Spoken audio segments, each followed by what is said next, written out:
आज हम लोग पढ़ेंगे idioms and phrases. Idioms and phrases. Idioms and phrases का हिंदी होता है लोकोक्ति, लोकोक्ति एवं मुहावरे। मुहावरे देखो, इडियम्स एंड फ्रेजेज को याद करने का कोई बेहतर तरीका मेरे पास नहीं है, लेकिन एक चीज़ जानता हूँ कि आप इडियम्स फ्रेजेज हो या वर्ड पावर हो, ये कॉम्पिटिटिव एग्ज़ाम में या किसी भी एग्ज़ाम में जब तक आपको वर्ड पावर्स तैयार नहीं है 100% गारंटी है आप कंपटीशन टॉप नहीं कर पाओगे, नौकरी नहीं मिलेगी। तो सबसे ज़रूरी है कि वर्ड पावर तैयार करना। ग्रामर के नियम क्या है? लिमिटेड है। लिटरेचर क्या है? लिमिटेड है।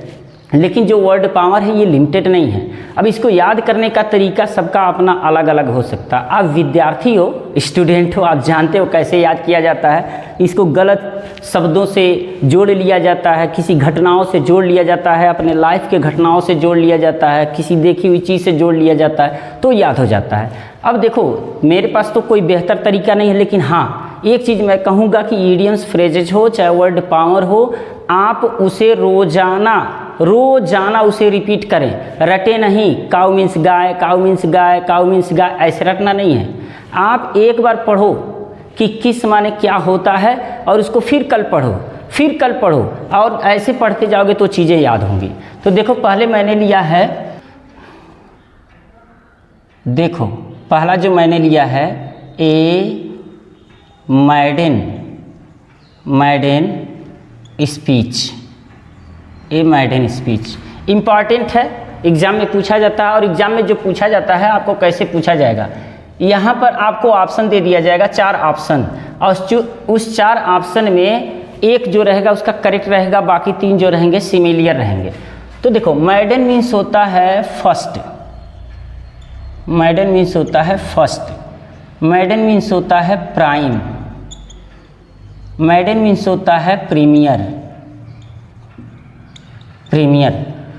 तो इसका मतलब है स्पीच मीन्स होता है भाषण, स्पीच मीन्स होता है स्टेटमेंट।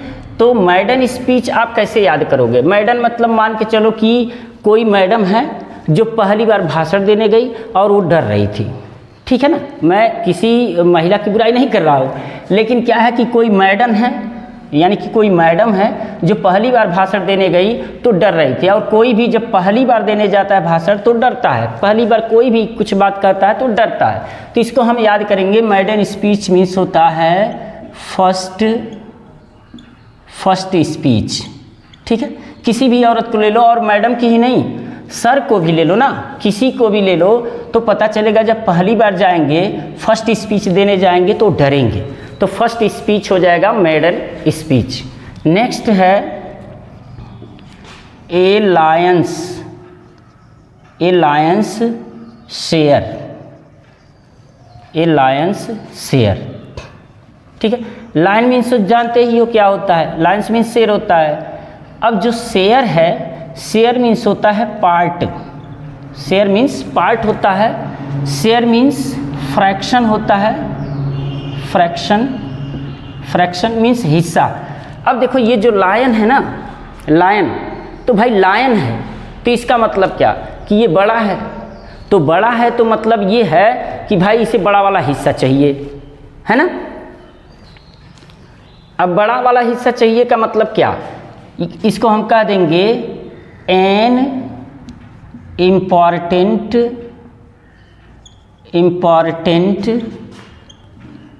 और ए लार्ज पार्ट,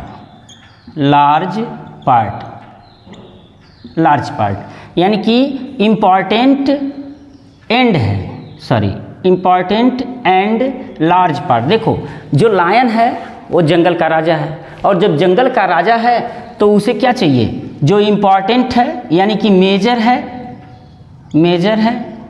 मेजर का मतलब मेन है ना। मेजर का मतलब मेन है, मेन का मतलब चीफ है। तो जो इम्पॉर्टेंट है जो इम्पॉर्टेंट और लार्ज पार्ट है वो चाहिए शेर को, क्योंकि शेर तो बड़ा है ना, तो ये एन इम्पॉर्टेंट और लार्ज पार्ट लेगा। तीसरा देखो, all and sundry, all and sundry. देखो ऑल मीन्स तो होता है सब, होल कह सकते हो, लेकिन होल दूसरा चीज़ है, होल मीन्स भी पूरा होता है, ऑल मीन्स भी पूरा होता है। सन्ड्री मीन्स होता है different, different, different.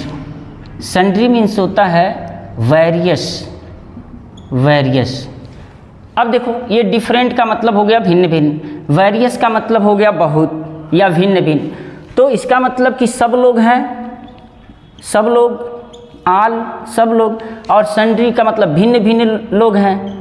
Sundry means होता है भिन्न भिन्न, डिफरेंट मीन्स होता है भिन्न भिन्न, तो सब लोग हैं, भिन्न भिन्न हैं, तो इसको कह दो कि सभी लोग, हर एक लोग, यानी कि हो जाएगा एवरी वन, एवरी वन। ठीक है, एवरीवन हो जाएगा, या एवरीबॉडी भी हो सकता है, लेकिन एवरीबॉडी ठीक है। एवरीबॉडी और एवरीवन एक ही होता है, उसका प्रयोग थोड़ा सा अलग अलग होता है। तो देखो आल माने सब हो गया, सन्ड्री मतलब भिन्न भिन्न हो गया, तो सबको मिला दो और भिन्न भिन्न लोगों को मिला दो, एक एक को मिला दो, बहुत लोगों को मिला दो, सबको मिला दो। तो कहोगे भाई ये इच्छा है कि एक लड्डू है, सभी लोगों को और भिन्न भिन्न लोगों को, बहुत प्रकार के लोगों को दे दो, तो किसी ने कहा अरे जाने दो यार, एवरीवन को दे दो। तो इसका मतलब क्या हो गया कि एवरीवन, एवरीवन मीन्स प्रत्येक को, प्रत्येक। नेक्स्ट है a close, close fisted, close fisted. देखो यहाँ पे इस्तेमाल होना चाहिए था, ए क्लोज फिस्टेड मैन। अब इसको थोड़ा सा ध्यान दो, क्लोज मीन्स होता है नज़दीक का, क्लोज मीन्स होता है घनिष्ठ, है ना।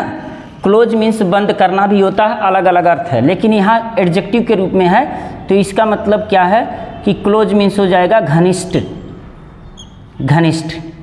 अब ये देखो फिस्टेड, फिस्टेड, फिस्टेड मीन्स होता है सट, सट, सट मीन्स होता है बंद करना, सट मीन्स होता है मुंह बंद, मुंह बंद, समझ रहे हो ना। जैसे मुंह आप बंद किए रहो, मुंह बंद करने का मतलब ये नहीं कि कुछ बोलो ना, मुंह बंद का मतलब होता है कि जैसे आप कुछ खाते पीते नहीं हो, कहीं भी जाते हो तो कंजूसी करते हो, तो उसको हम सट बोलेंगे। और क्लोज मीन्स होता है घनिष्ठ, तो इसका मतलब क्या है, और मैन मीन्स होता है आप जानते हो आदमी। अब क्लोज फिस्टेड मैन, इसका मतलब हो गया कि घनिष्ठ जो है मुंह बंद किया हुआ, जो मुंह बंद किया रहता है, कहीं भी जाता है कंजूसी करता है, कुछ खाता पीता नहीं है, पैसे खर्च नहीं करता है, तो मतलब ये हो गया कि बहुत नज़दीक मुंह बंद वाला आदमी, यानी कि हमेशा मुंह बंद किए वाला आदमी, तो हो जाएगा माइजर मैन, ए माइजर मैन। माइजर जानते हो ना, माइजर, माइजर मीन्स होता है कंजूस। इसको saver, SAVER, saver, scrooge, scrooge, saver, scrooge, और हंक्स, हंक्स, ये सभी मीनिंग है माइजरमैन के। माइजर माइजरमैन मीन्स कंजूस आदमी। सेव, सेव मीन्स होता है बचाना, तो जो बचत करता है उसका मतलब कि वो भी कंजूस है। और स्क्रूज मीन्स भी होता है सेव, यानी कि बचत करना, तो वो भी हो जाएगा कंजूस आदमी। और हंक्स, हंक मीन्स भी होता है कंजूस, यानी कि जो बचत करता है, जो इकोनॉमी को देखता है, अपने खर्च को देखता है, बहुत बचत करता है, उसको भी कहते हैं कंजूस। तो ये 4 है, 2-4 और हम लोग देख लेते हैं। 5 नंबर है a bed of roses, a bed of roses. चलो कल्पना करो इसमें कि एक बेड है, बेड का मतलब होता है बिस्तर, बिस्तर का मतलब होता है जहां आप सोते हो। तो जो बेड है उस पर, वो बेड किसका है, रोजेज है। और रोजेज का मतलब क्या होता है, गुलाब, है ना। तो गुलाब का जो फूल है उसका आपका बेड बना हुआ है। तो इसका मतलब ये है कि आपका बेड बड़ा मतलब आरामदेह है। जब आप सोगे ना हा नींद लग जाएगी। तो आपका जो बेड है, बेड ऑफ रोजेज है, यानी कि गुलाबों का बिस्तर है। तो गुलाबों का बिस्तर का मतलब क्या है कि आपका जो जीवन है ना वो बड़ा लग्जरियस है। लग्जरी समझते हो ना, जैसे लग्जरी कार और निकलता है तो लग्जरी कार में आप बैठोगे सारी सुविधाएं रहती है, आप ऐसे सो जाओ, है ना, एसी चलता है, सब कुछ होता है। हम लोगों को कहाँ बेमत हो पाता है। तो लग्जरियस LUXURIOUS। हाँ, एक चीज़ देखना, स्पेलिंग मिस्टेक हो सकता है, प्रोनाउंसिएशन थोड़ा डिफरेंस हो सकता है, तो इसको आप किताबों से पढ़ो। ये यहाँ से पढ़ने से आप विद्वान नहीं बनोगे, किताब देखना जरूरी है। तो लग्जरियस, देखो ये गलत हुआ, LUXURIOS, luxurious life. Luxurious life मतलब होता है विलासितापूर्ण जीवन, है ना। और गे भी बोल सकते हो, गे जो होता है वो गेफुल लाइफ जो होता है, गे मतलब प्रसन्न होता है। और इसमें आप जॉयफुल लाइफ भी कह सकते हो। जॉय, आनंद से भरा हुआ जो लाइफ है उसको भी हम कहते हैं बेड ऑफ रोजेज।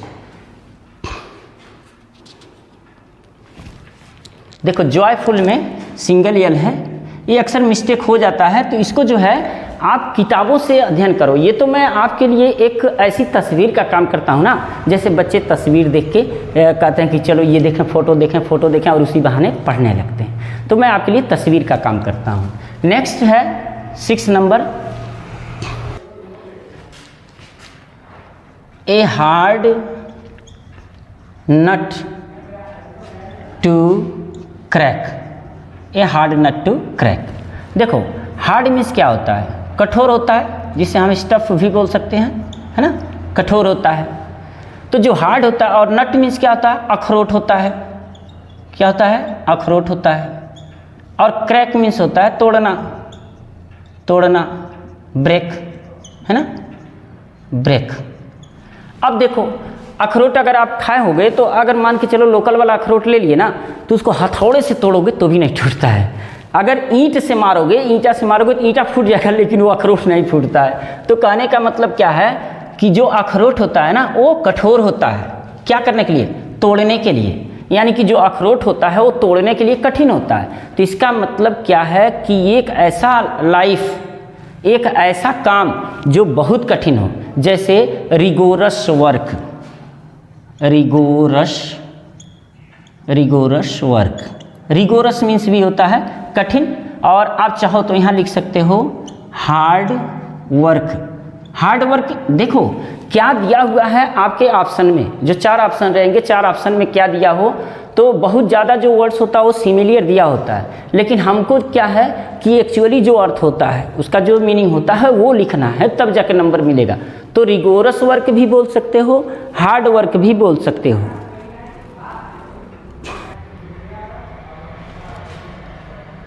नेक्स्ट है a man of letters. A man of letters. A man of letters. देखो मैन मीन्स क्या होता है, मैन मीन्स तो आदमी ही होता है ना। अब लेटर्स, लेटर मतलब होता है अक्षर, और लेटर्स मीन्स होता है, लेटर्स मीन्स होता है लेख। वैसे लेटर मीन्स अक्षर होता है। तो अब बताओ एक आदमी है जो लेटर्स, लेखकों वाला आदमी है, जैसे लेखकों वाला आदमी, लेख वाला आदमी। तो लेख वाला आदमी का मतलब क्या है, अगर इसको अक्षर मानते हो तो बहुत से अक्षर वाला आदमी। इसका मतलब जो आदमी है ना ये सारे लेटर्स को जानता है, यानी कि कुछ भी आप पूछ दो तो ऐसा नहीं है कि वो बता ना पाए। तो इसका मतलब क्या हो गया कि ये स्कॉलर हो गया। स्कॉलर मीन्स होता है विद्वान। लर्नड भी कह सकते हो, लर्न मीन्स होता है विद्वान। लर्न का जो फॉर्म चलता है वो लर्नड चलता है, और ये लर्नड पर्सन का मतलब होता है कि विद्वान आदमी। इसको हम सेवेंट भी बोलते हैं, सेवेंट मीन्स भी होता है स्कॉलर।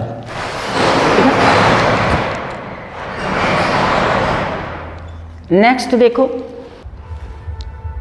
ए वाइट एलिफेंट, ए वाइट एलिफेंट, ठीक है। वाइट मीन्स सफ़ेद ही है और एलिफेंट मीन्स हाथी। तो सफ़ेद हाथी का मतलब क्या है? सफ़ेद हाथी का मतलब है कि जब हाथी सफ़ेद होगी ना, गोरी होगी, तो उसे साबुन ज़्यादा लगेगा नहलाने में, शैम्पू ज़्यादा लगेगा। तो इसका मतलब क्या है कि वो खर्चीला हो जाएगा, है ना, खर्चीला हो जाएगा, महंगा हो जाएगा। और हाथी कमा के कितना देती है? कोई काम करती है क्या ऐसा जैसे हमको बेनिफिट हो? नहीं, कुछ नहीं, केवल खाती है, रहती है। तो वाइट एलिफेंट है, अगर सफ़ेद हाथी है, गोरी हाथी है, सुंदर हाथी है, तो उसको रखना क्या है? बहुत खर्चा पड़ेगा और बेकार रहेगा। तो हम लिखेंगे मोर एक्सपेंसिव